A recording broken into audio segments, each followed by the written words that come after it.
Изчезването на Тимати Фрай Питсън. През 2011 година Еми Фрай Питсън заедно с сина си Тимати за последно бяха видяни как се записват и после отписват от един хотел в Уисконсин. Малкият Тимати живял с майка си и баща си в Аурора, Илинойс по време на изчезването му. Без да казва на никого, Еми го взима от детските градини на сутринта на 11 май 2011 година и двамата тръгват към един автосервис, където тя оставя синият и Ford Expedition. По-късно тя се върнала да си вземе колата и отишла с Тимати в хотел, преди да се самоубие. Майката си беше прерязала вените и беше оставила бележка, предупреждавайки съпруга и Джим: "Никога няма да го откриеш.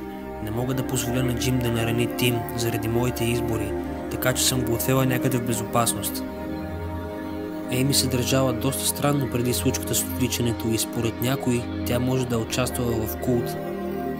Нюрин Жазлин Жазимин. Нюрин беше 8-годишно момиче, живяло в Куала Лумпур, Малайзия. На 20 август 2007 година тя излезе от дома си да отиде до близкия пазар да закупи една фиба и никога повече не се е върнала. Според свидетели, неразпознат мъж принудил момичето да се качи в бял бус. И на 17 септември сутринта мистериозна чанта бе оставена пред един магазин.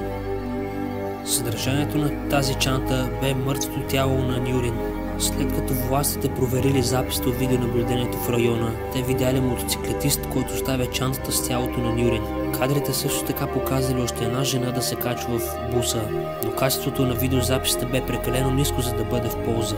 И така извършителите остават неизвестни. Нощният бездомник. През 2009 година един мъж на име Джо Къмингс започнал да чува шум в дома си всяка вечер в продължение на седмици и също така забелязвал липсваща храна. Къмингс първоначално бе поставил камерата да хване приятелката си докато ходи на сън или да рови из стаите. Камерата бе сложена в кухнята му и бе пусната да снима цяла нощ. И това, което открил на следващия ден, бе доста шокиращо.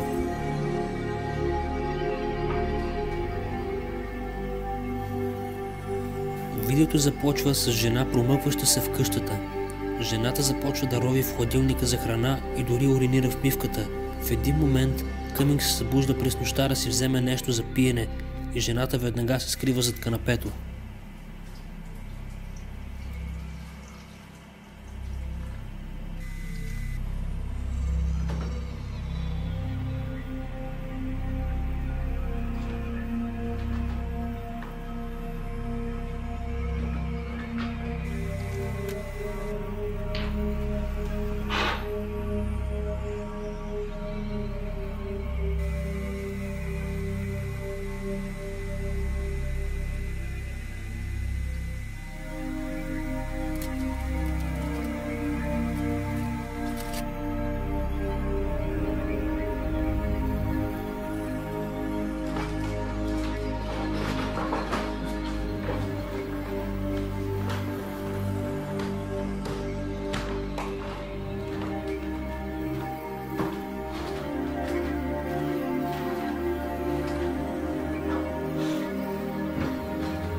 Къмингс твърди, че веднага щом видял записа, той е напуснал апартамента си и се обадил на полицията да я отведат. Жената се била настанявала в малкото таванско помещение всяка нощ.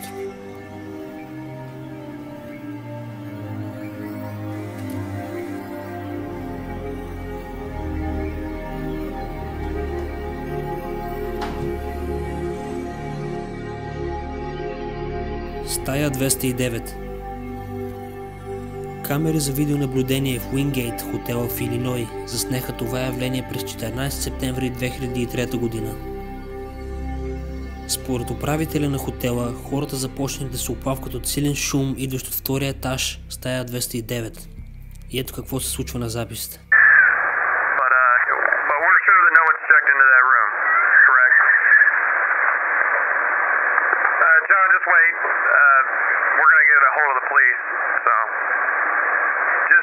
I would wait for the police, John. Amy, John's gonna enter the room real quick, just check, make sure, see what's going on. Wait one.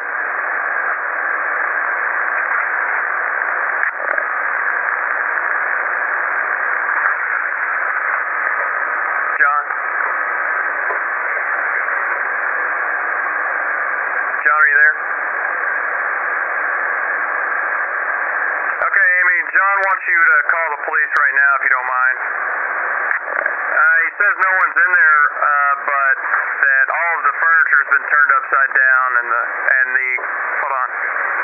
He says the carpet's been ripped up and that the shower is on, but nobody's in there.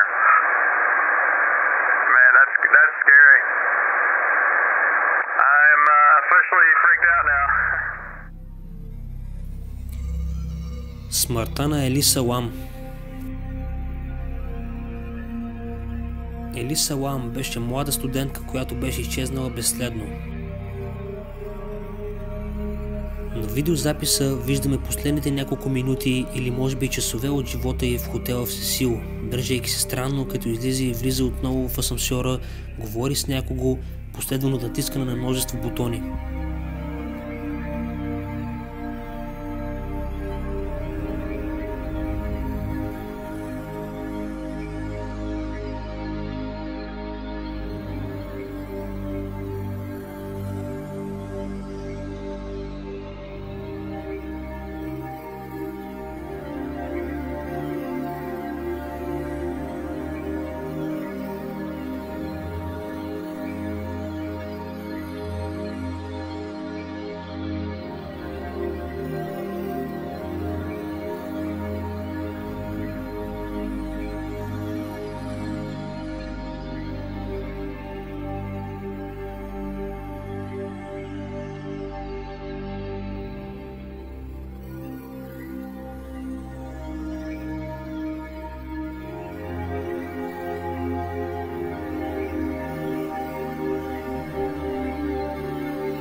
Не по-късно след дебюта на видеозаписа в интернета, гости на хотела започнали да се оплакват от водата и персонала отишли да проверят резервоара над хотела. Вътре те открили Ели Салам мъртва, гола, с дрехите и вещите й плаващи до нея. И до ден днешен никой не знае какво се е случило.